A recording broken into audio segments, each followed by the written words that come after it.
Estamos começando o último estudo do ano, é o último estudo do livro de Amós.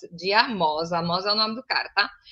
E são 9 capítulos, nós começamos faz mais 2 semanas, né? E hoje é o quarto, é o último, também vai ser o último do ano. Então, eu gosto de encerrar o ciclo assim. Nós só vamos voltar agora em janeiro, então não vamos deixar isso tudo pendente, tá?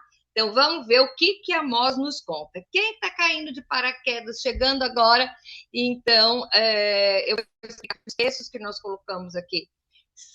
Eu tirei na Bíblia na linguagem de hoje, que é uma linguagem mais fácil para a gente poder compreender. Amós foi um profeta, e engraçado que a Bíblia fala que ele era boieiro. Não sei qual é a diferença entre boieiro e boiadeiro, mas diz que ele era boieiro, e ele cuidava de sicômoros, né? O que é sicômoro? É uma árvore, você vai ver, na Bíblia Jesus fala muito de sicômoros. É uma figueira de um figo mais assim, simplesinho, vamos dizer, um meia-boca, um figuinho assim, que não é de tanto valor, são os sicômoros, tá? E ele cuidava disso, ele era da cidade de Tacoa, e ele foi chamado para avisar o povo de Israel que estava lá, que estava em desobediência. Por quê? O que nós vamos entender aqui? O grande barato de estudar a Bíblia antes, o que é que aconteceu lá, e por que eu tenho que saber coisa de história? É para você saber que Deus não muda. Da mesma maneira que ele agiu com alguém lá atrás, ele vai agir conosco e vai agir no futuro. Por isso que a Bíblia foi preservada, porque são super atuais. Então, na semana passada, o estudo da semana passada parece que o Amós estava assistindo o Jornal Nacional no Brasil, porque é incrível, é exatamente o que está acontecendo, e ele já falava isso lá em Amós. Então, isso quer dizer o quê? O ser humano não muda, e o tratar de Deus também não muda, então isso é que é legal.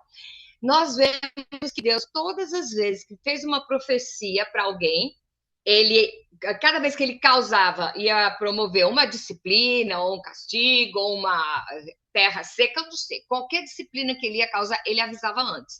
Então, até hoje isso acontece. Então, quando vem uma disciplina de Deus, aí você fala assim, nossa, o inimigo se levantou, é o diabo, é o capeta. Muitas vezes não é, é o próprio Deus que sentou com você e eu vou te ensinar uma coisa. Bom, quem não tem filho, é filho, né? Vai entender. Mas as mães entendem muito melhor isso aí. Quando você ama um filho, você está criando ele para ele ser um adulto o mais próximo da perfeição que você puder, certo? Então, o que acontece? Você disciplina seu filho. Eu quero saber qual é a mãe que nunca, durante o dia, deu uma dura no filho, depois que o bichinho está dormindo lá na cama, vai lá beijar e falar, perdão, filho, perdão. Toda mãe faz isso.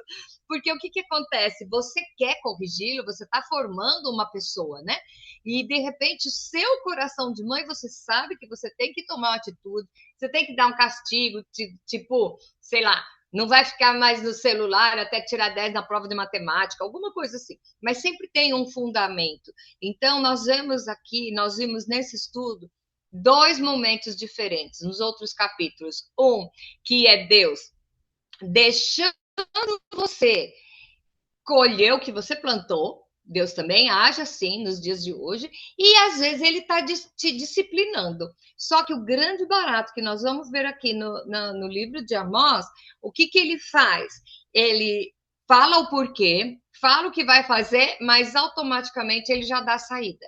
Então, essa história de que é Deus que castiga, que você na mão do Senhor, você está acabado, mentira. Porque ele fala o que vai acontecer e ele já tem o escape. Então, você vai sofrer a consequência daquilo se você não ver a última parte da história, que é o quê? Se você fizer isso, blá, blá, blá, blá, blá. Nós vimos a semana passada que cada sentença que Deus falava através do profeta, ele dizia assim, mas se você se arrepender, se você mudar o comportamento. Então, semana passada nós vimos a história do abuso de pessoas pobres, né? Então, a gente vê essa história do rombo no INSS, que é um escândalo, uma coisa que já está rolando há muito tempo, e que você pensa que é só nos dias de hoje. E lá faz aquele que explora o pobre, que explora as pessoas menos favorecidas economicamente e gastam no seu prazer, em sofás de seda, né, gente? Não é isso que a gente está vendo agora? E hoje nós vamos falar dos 2 últimos capítulos, que é o grande finale da história de o que Amós fala. O que nós vamos aprender hoje? A intercessão pode mudar tudo. Então eu vou falar uma coisa. Deus não muda. A palavra dele, ele diz que ele não muda, ele é o mesmo. Porém, se a intercessão não tivesse valor, por que Deus ia mandar a gente? O próprio Jesus falava, orar um pelos outros. Por quê? Porque a oração de concordância tem um peso muito forte para o Senhor. Quer ver um exemplo? Torre de Babel. Torre de Babel, lá no Gênesis. Chegaram resolveram fazer uma torre que chegasse até o céu para se comunicar com Deus. Era uma coisa assim, um devaneio do tal do Nimrod, que era o rei, né? E a Bíblia fala que Deus olhou e viu a unidade dos homens e falou, vamos confundir a língua, porque ninguém pode com o povo junto em concordância. O próprio Deus conversando, ele falando, façamos, que ele era em termos da Trindade, ele dizendo, já aí Jesus, nós vamos ver Jesus aqui bem para frente, e ele falando, quando 2 ou 3 concordarem em um assunto, você entendeu? Então, é a oração de concordância. Então, a intercessão tem muito valor quando você vê. Agora, nós vamos ver aqui no que Deus está falando através de Amós, e você vai ver que o negócio é, né? Gente, o negócio é batata. Vamos lá. Vamos ver, vamos descer aqui. Esse negócio de computador novo é problema. Bom, vamos lá. Então, como a gente resumiria o estudo de hoje? A intercessão muda tudo e só é disciplinado quem é amado. Então, vamos lá. Primeira pergunta diz o seguinte: qual foi a primeira visão de Amós? Ele se referia a qual tipo de disciplina? Social, espiritual ou financeira? Não é porque foi Deus que criou a financeira, a emocional, a social, que são leis espirituais. Não, são a partir do momento que foi Deus que criou. Mas eu vou explicar uma coisa. Lei da gravidade. A lei da gravidade diz o seguinte, se você subir no prédio e você pular lá de cima, você vai se estourar no chão. Ai, mas Deus não pode mandar? Pode, ele pode mandar um bando de anjo lá e segurar você. Ele vai fazer? Não. Sabe por quê? Você desobedeceu uma lei pré-determinada no universo, que é a lei da gravidade. Então, você decidiu pular de cima. Decidiu pular de cima, você vai se esborrachar no chão.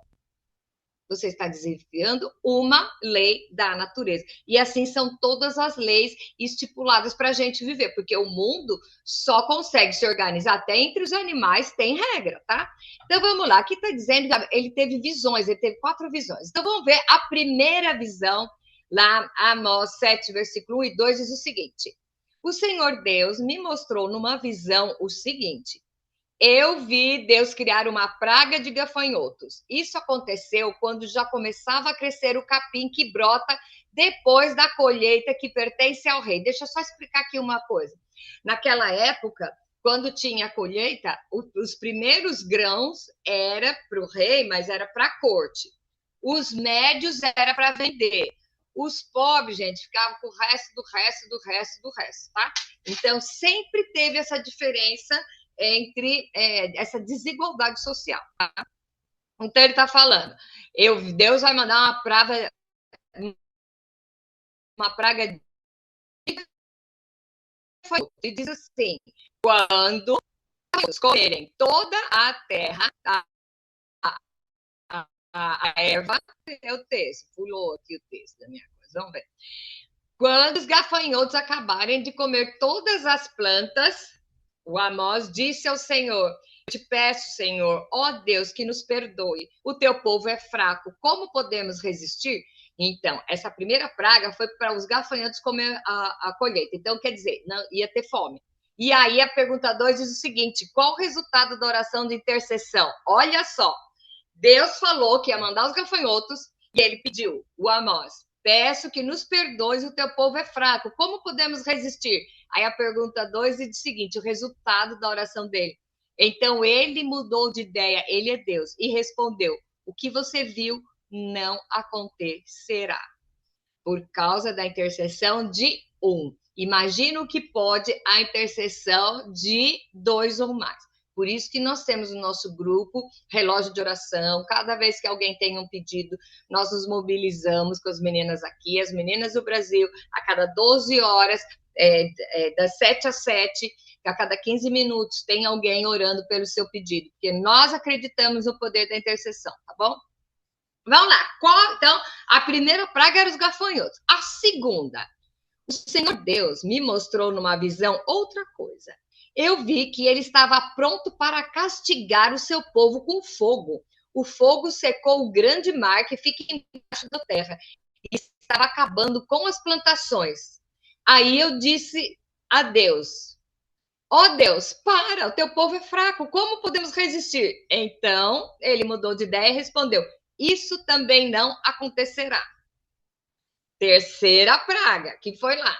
O Senhor me mostrou uma visão, isso também. Ele estava perto de um muro construído direito e o prumo. Tinha um prumo na mão. E ele me perguntou: Amós, o que você está vendo? Aí eu respondi: um prumo. Então Deus me disse: eu vou mostrar que o meu povo não anda direito. É como um muro torto, construído fora do prumo. Eu nunca mais vou perdoar o meu povo. Você sabe o que é prumo? Ah, eu devia ter pego um aqui, para quem não sabe. É umas coisas que pedreiro usa. Vamos usar aqui esse computador. Ele usa, é um pêndulo, um fio e um peso aqui embaixo para ver se está retinho. Usa a lei da gravidade, então, de acordo com o prumo, você vê que está reto. E o que é que Deus ia fazer com o muro que não está reto? Ele ia fazer o quê? Derrubar. Ó, que agora já vai ficando sério. Então, vamos lá. Quarta visão. Todos os templos e os outros lugares de adoração da terra de Israel serão destruídos. Eu vou acabar com o rei Jeroboão e com os seus descendentes. Só uma pausa para explicar quem era Jeroboão. Quem está no curso com a gente já no estudo, já as outras aulas, sabe quem era Jeroboão. Esse é o Jeroboão II, que ele era um rei que estava afastado das leis do Senhor, mas foi a época que o povo tinha maior fartura não havia guerra, tinha boa plantação, então é a hora que o povo sai fora do cuidado de Deus. Nós vimos, todos os estudos nós falamos sobre isso, que é o quê? Quando está tudo muito bem, a coisa mais difícil é uma pessoa buscar Deus. Sabe por quê? Ele acha que ele não precisa. Aí você fala: não, mas eu acho, eu quero ver se você está tudo bem, você acorda às 3 da manhã, da madrugada, para ficar chorando e conversando com Deus. Não, a gente faz isso quando a gente tem problema. Quando nós estamos bem, a gente não faz isso. Então, o que acontece? Vai se distanciando do Senhor. E o que Deus está falando para Amós é que era a época que o povo estava tudo de boa, achando que estava tudo bonitinho. Nós vimos na semana passada que eles faziam ofertas. Gente, Deus chama os cultos deles de reunião solene, tá? Festa solene, quer dizer, de espiritual não tinha nada. Era aquele ritual, assim, sem razão de ser, não tocava o coração de Deus, porque era uma coisa mecânica. Então, nós vemos que o povo aqui, depois dessa profecia, o povo foi levado cativo para a Babilônia, então teve as 10 tribos de um lado, as 2 do outro. Foi porque estava tudo tão bem que eles esqueceram de Deus. E eu faço a mesma coisa.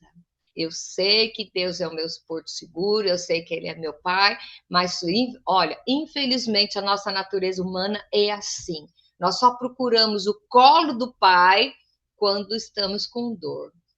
E sabe o que o Pai faz? Ele pega, faz um cafuné assim e fala assim: descansa, minha filha, papai resolve.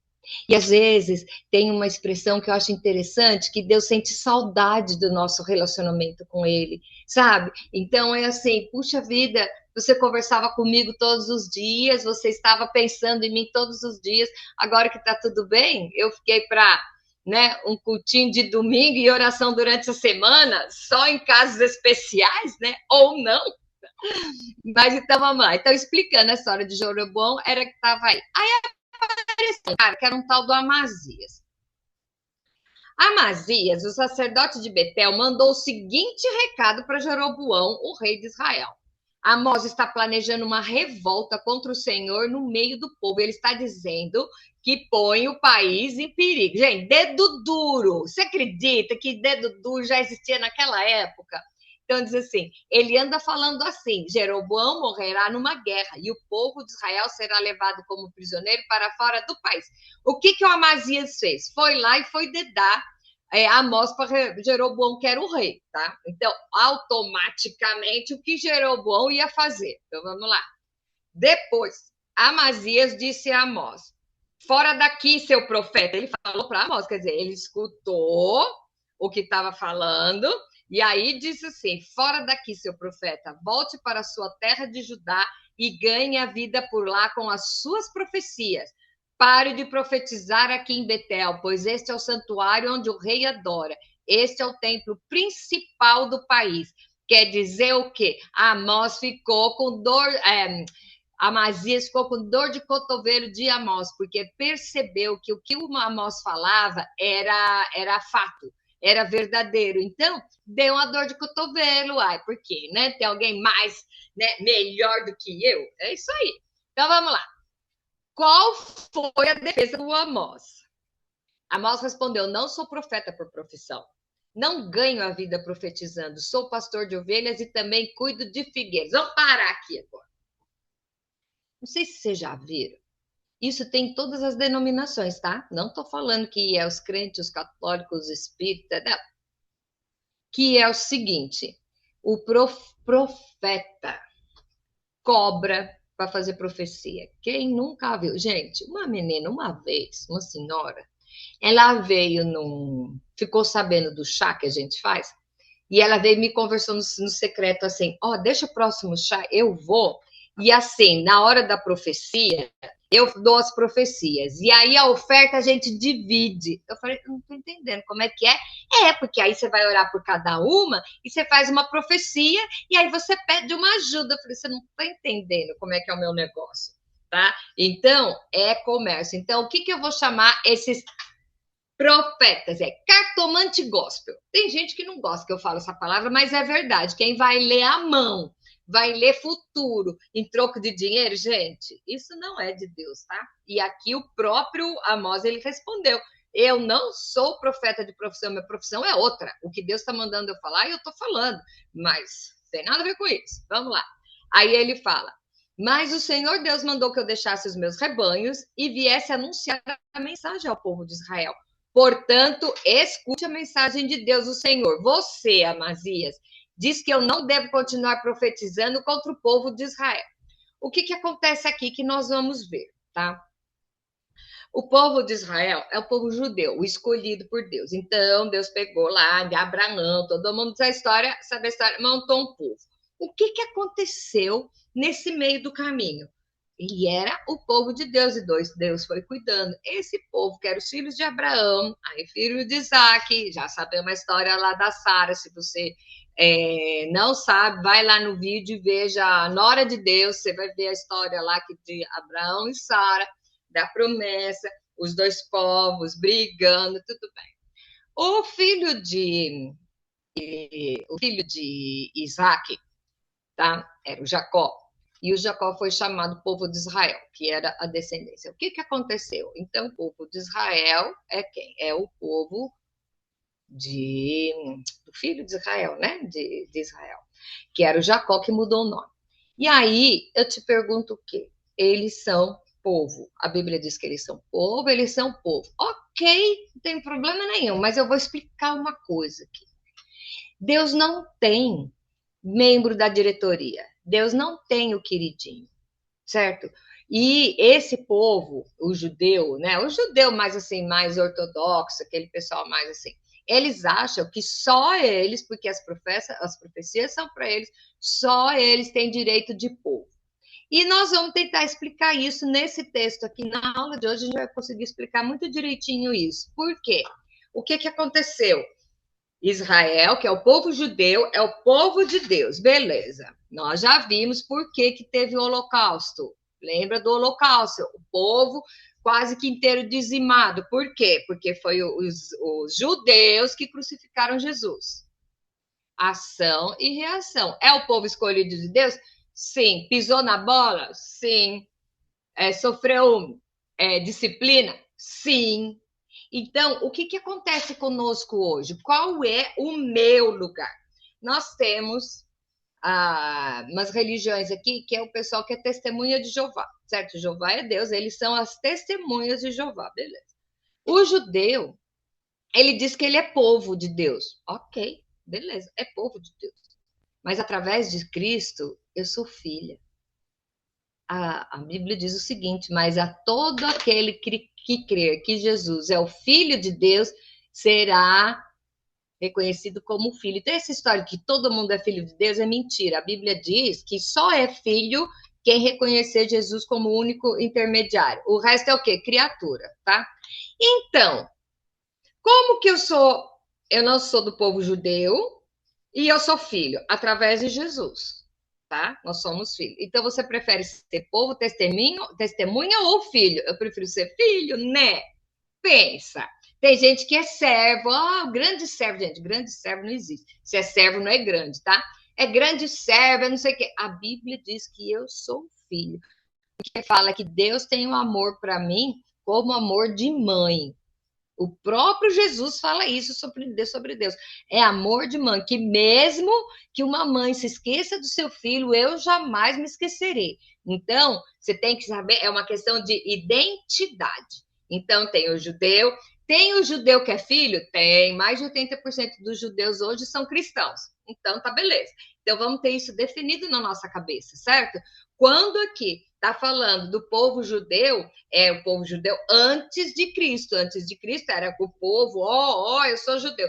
Porque o judeu não aceita Jesus como Messias. Quer dizer, uma porcentagem pequena. Eles ainda estão esperando o Messias. E se você quer uma aula bem explicadinha disso, você entra lá no YouTube, vai lá no estudo de Apocalipse, o primeiro eu explico exatamente por que nós cremos que Jesus é o Messias e por que o judeu não crê que Jesus é o Messias, ainda está esperando o Messias. Isso você vai encontrar bem didático no primeiro estudo lá do livro do Apocalipse, tá? Voltando a Amós, o Amazias falou tudo isso para Amós. E olha o que o Amós respondeu. Eu não faço isso por dinheiro, papai, e agora vem a lambada. Mas o Senhor Deus diz para você: a sua mulher virará prostituta aqui na cidade, e os seus filhos e as suas filhas morrerão na guerra. O seu país será dividido entre outros países, e você morrerá numa terra pagã. E o povo de Israel vai ser levado prisioneiro para fora da sua terra. Isso aconteceu nessa época. Depois nós vimos, um pouco antes da Segunda Guerra, aconteceu de novo, e o Estado de Israel foi restabelecido lá na década de 70, tá? Então, para você ver que o esquema vai mudando, mas a forma de Deus é a mesma coisa. Agora nós vamos ver a quarta visão. O Senhor Deus mostrou numa visão seguinte: estava ali uma cesta cheia de frutas maduras. E ele me perguntou: Amós, o que você está vendo? Deus, né? Deu a visão para Amós. Então ele disse: frutas maduras. Então ele me disse: chegou o fim para o povo de Israel, que está maduro, pronto para ser arrancado como a fruta madura. Nunca mais vou me mudar de ideia e perdoá-los, porque o Amós estava intercedendo. Naquele dia, em vez de canções, haverá lamentações no palácio. Haverá tantos mortos que os corpos serão jogados em qualquer lugar. Silêncio. Eu, o Senhor, estou falando. Aqui ele está falando da primeira levada do povo de Israel cativo para a Babilônia. E ele está falando um paralelo com o Apocalipse. Ele está falando da disciplina que vai vir em cima daquele que ficar aqui. Então, o que ele está dizendo? O povo judeu, aquele que não reconhece Jesus como seu Senhor, ele vai passar por isso, tá? Mas é só o judeu? Não, é todo aquele, tá? Todo aquele que não reconhece que Jesus é o único caminho vai sofrer as consequências. Então, vamos lá. O que é que vai causar a disciplina de Deus? Legal chegar nessa parte, porque você pensa assim, nossa, que eu estou fazendo nesse estudo? Que coisa down, que coisa cruel, que coisa ruim, que coisa triste para eu, né? Só vou sofrer. Cadê o Deus do amor? Cadê o Deus da graça? Vamos lá, que está explicado, tudo explicadinho aqui. O que vai causar a disciplina de Deus? Então vamos lá, escutem. Vocês que maltratam os necessitados e exploram os humildes aqui neste país. Vocês dizem, quem dera que a festa da lua nova tivesse terminado para que voltemos a vender cereais. Não tem prazer na presença do Senhor. Pensa só no comércio. Como se o sábado já tivesse passado. Então, vamos estar dizendo assim, os pobres não terão dinheiro para pagar as dívidas e mesmo assim eles vão pegar emprestado e eles serão os nossos empregados, eles serão os nossos servos, serão os nossos escravos. Então, a sentença é para esse povo que está oprimindo os pobres. E qual é a sentença? Vamos lá. Portanto, o Senhor Deus diz a quem o povo de Israel louva. Então, é assim, nunca esquecerei aquilo que o meu povo tem feito. Lembre-se do Holocausto, onde o povo judeu foi dizimado, quase. Por causa disso, a terra tremerá e todos os seus moradores chorarão de tristeza. A terra subirá e baixará como as águas do Nilo. O Nilo é o maior rio do mundo, tá? De comprimento, porque ele é magrelinho. Tem rio que é mais largo, mas bom. Naquele dia eu farei o sol se pôr ao meio-dia e em pleno dia a terra ficará coberta de escuridão. Sou eu, o Senhor, que está falando. Ele está falando do dia do juízo. Transformarei as suas festas em velórios. Vocês vão chorar em vez de cantar. E em sinal de luto, vocês vestirão roupa feita de pano grosseiro e rasparão a cabeça. Vocês serão como pais chorando a morte do filho único. E tudo terminará em amargura. Gente, tá pesado o negócio aqui. Está chegando um dia em que eu mandarei fome pelo país inteiro. Todos ficarão com fome, mas não por falta de comida, e com sede, não por falta de água. Todos terão fome e sede de ouvir a mensagem de Deus, o Senhor. Por que eles terão fome e sede da mensagem e não vão encontrar? Porque a igreja foi arrebatada. Depois que vai ter, antes de Deus, de ser o dia final, que Jesus vai vir como juiz, tem o arrebatamento. Então não vai ter na terra quem pregue a palavra. Então é assim. Vocês acham, né? Eu acho que você é fanática. Nossa, mas ela é fanática, não é bem assim. Aí você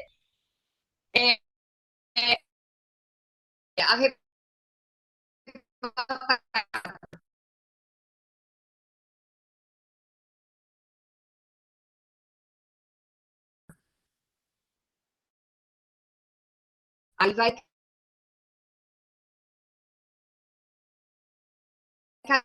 cair a minha ficha. Nossa, ela era fanática. Aconteceu mesmo. Então vou tentar para tudo que a me falou, para pregar, não vai ter, porque os salvos vão ser debatados. Então, vamos lá. Correrão do Mar Morto até o Mar Mediterrâneo, irão pelas regiões do norte e do leste do país, procurando a mensagem de Deus, o Senhor, mas não a encontrarão. Naquele dia, até os moços e moças fortes desmaiarão de sede.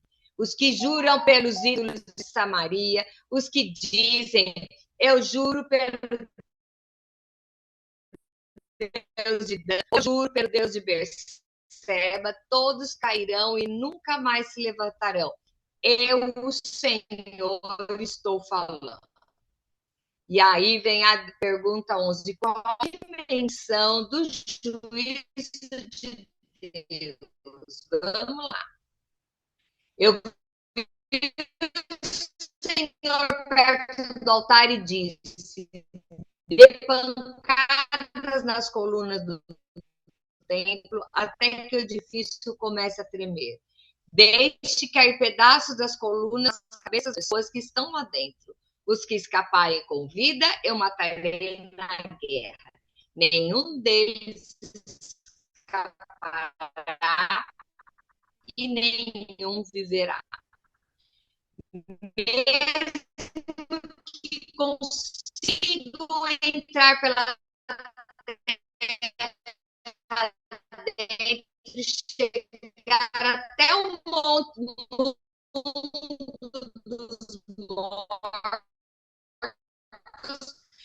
eu os tirarei,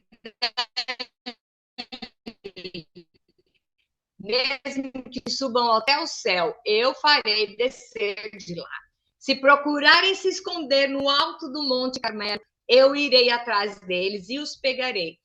E se eles se esconderem de mim no fundo do mar, eu darei ordem à serpente do mar e ela os morderá. E aí a pergunta 14 diz, na natureza, vamos lá. Se procurarem se esconder no alto do Monte Carmelo,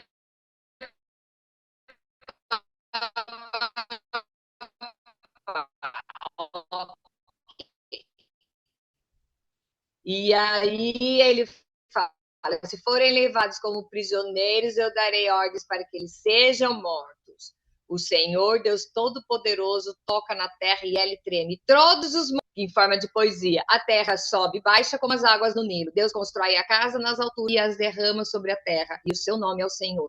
E aí vem como Deus destrói mesmo antes de Jesus. Aí esse texto eu acho que é o que encerra o nosso a hora. Você está ouvindo só castigo de Deus e disciplina, tá? Mas não é isso que eu quero ouvir. Eu quero mensagem de amor. Agora você vai entender para quem é que vai passar por isso, tá?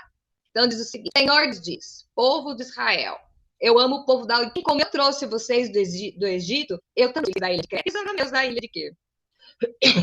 Eu fazê-lo desaparecer da terra. Mas não acabarei com todos os israelitas e vou separar os bons dos maus em Israel, como quem separa o trigo da casca, sem perder um só grão. Vão morrer na guerra todos os pecadores do meu povo, isto é, todos os que dizem, Deus não nos deixará qualquer desastre chegue perto sobre de nós. E o Senhor diz de novo o reino de Davi, que é como a casa que caiu. Taparei as rachaduras das paredes, levantarei a casa em que estava em ruínas, e ela não ficará como antes. Então, o meu povo conquistará o adversário lá. E eu farei que tudo isso aconteça. E ele fala da restauração. Naquele dia, então, e eu farei que tudo isso aconteça, e eu sou o Senhor que está falando. De acordo com esse texto aqui. Deus tem um povo queridinho? Não tem. Por que ele está falando tudo isso sobre o povo de Israel? Então, o que ele está dizendo não é o que ele vai fazer com a gente. Ele está dizendo o quê? Da mesma maneira que ele age, oprime os indefesos. Ele vai dar dura, mesmo que seja o judeu. Porque ele não faz acepção de pessoas. Então, a gente tem que saber o quê? Deus tem o povo queridinho? Não. Então, vamos trazer para o dia hoje, que é o que interessa, né? Hoje, se eu me julgo sacrossanta, a porteira do Santo dos Santos, se eu me julgo o top das galáxias, que nada vai acontecer comigo, se eu me afastar do Senhor Jesus, perder o amor que eu tenho, que vem dele, que é o amor ao próximo, tudo isso vai acontecer comigo. Que se Deus disse que ia acontecer com o povo que era exclusivo dele, imagine comigo. Então, esse texto, gente, esse ensino, infelizmente, a gente não pode já falar isso no começo da aula, porque ele está dizendo o quê? São as disciplinas que ele vai dar.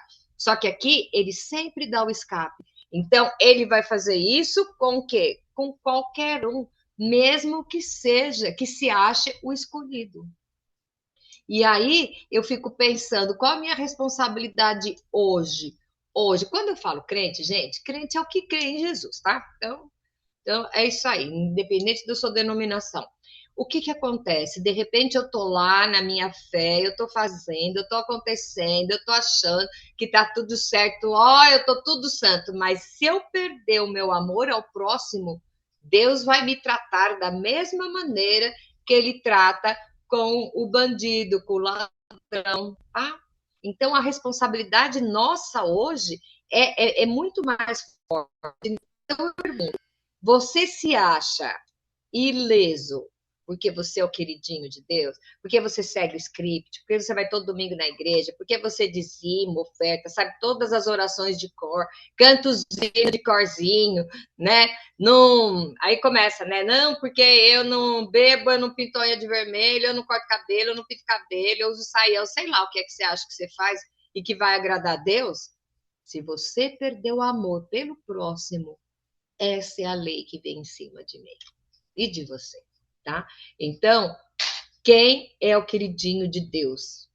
É aquele que senta no colo do Pai e tem noção de que ainda com quanto você tenha muita experiência, com quanto você seja amado, sempre tem um pouco a mais para você caminhar.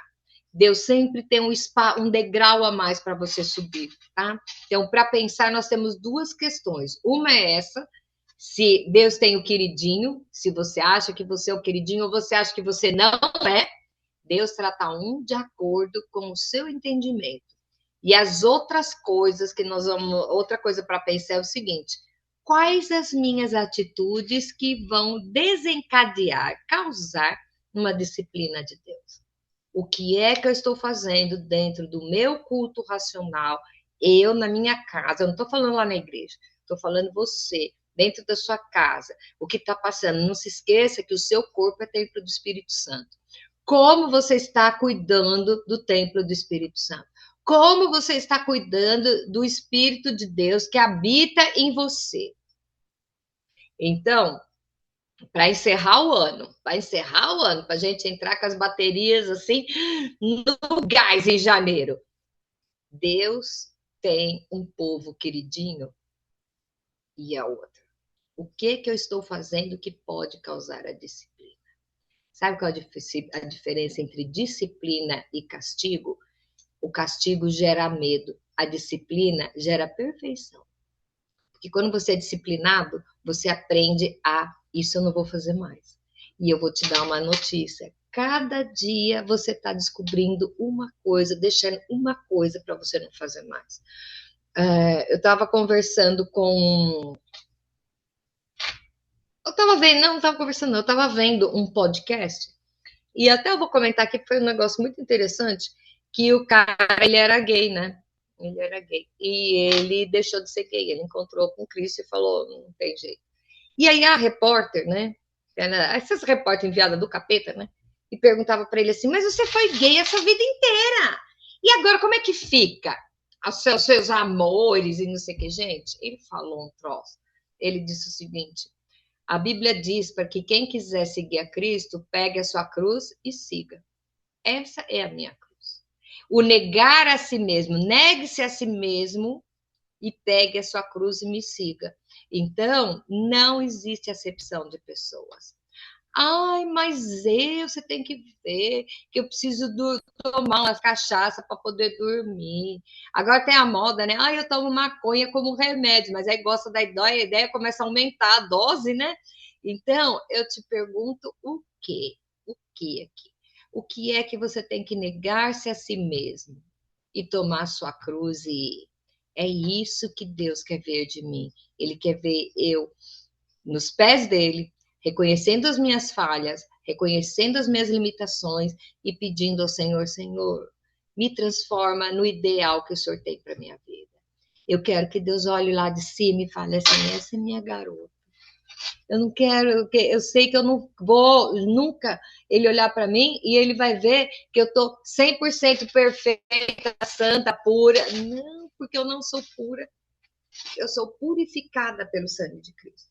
Eu não sou santa, eu sou santificada pelo amor de Cristo. Então, Deus olha lá de cima e ele não vê a Kátia com os defeitos dela. Ele vê o quê? O sangue do filho dele me cobrindo. E ele vê que cada dia é um dia. Cada um dia é um dia que você vai negando-se a si mesmo. Sabe? Você não tem culpa de ter pensamentos até obscenos, certo? Embora Jesus disse que aquele que olhar com amor, com um olhar impuro para uma mulher, ele já pecou com ela, né? Já adulterou com ela. Isso aí, naquela época não tinha internet, mas vai ver que Jesus não estava falando, né, de site pornô, né? De pornografia que você vê na revista, tá? Isso é pecado, ok? Mas você, eu estou dando um exemplo assim que é bem, né? Mas você não pode impedir que venham os pensamentos na sua cabeça. Então, eu vou dar um resumo bem legal. Você não pode impedir que o passarinho sente na sua cabeça. Você não pode deixar ele fazer ninho. Então, vem o pensamento, aquela vontadezinha de dar uma pecadinha. Não estou falando só de pornografia, não. tô falando de qualquer coisa, de sentar numa rodinha, sai com umas meninas aí que só falam baixaria, e você vai lá e senta. Você senta na roda dos escarnecedores, você senta numa rodinha de fofoca. Às vezes você tem, eu não sei qual é o seu pecado, cada um tem o seu. E aí o que acontece? Tem jeito, vem o pensamento na sua cabeça, Senhor, eu não quero fazer isso, porque lembre-se que o seu corpo é templo do Espírito Santo. Então, nós estamos num constante renovar, num constante aprender, num constante nos aprimorar na presença do Senhor. E eu desejo realmente, meninas, que durante esse ano que se acabou, nós estudamos os profetas e que agora a gente possa engatar o ano seguinte para querer se transformar numa pessoa cada vez melhor. Então não fique triste, não se sinta derrotado se o pensamento veio na sua cabeça. O pensamento veio na sua cabeça, ora e fala, Deus, me livra disso. E ele vai livrar, e ele vai te honrar, porque ele quer ver o quê? Você cada dia mais subindo à perfeição, e você consegue a perfeição sentada no colo do Pai. Amém? Então, assim nós encerramos, ó, já estou enterrando um pouco. Assim nós encerramos o livro do profeta Amós, e vamos esperar, vai ser surpresa o próximo que nós vamos falar, nós vamos começar em janeiro, tá bom? Se você chegou agora, pegou esse vídeo de paraquedas, eu peço que você, depois que eu vou subir ele, eu vou colocar no YouTube bonitinho, mas por curiosidade, vai lá, assista os primeiros vídeos, tá? E você vai entender exatamente qual que era o final da história, tá bom? Um beijo grande para vocês e até o ano que vem. Tchau, tchau.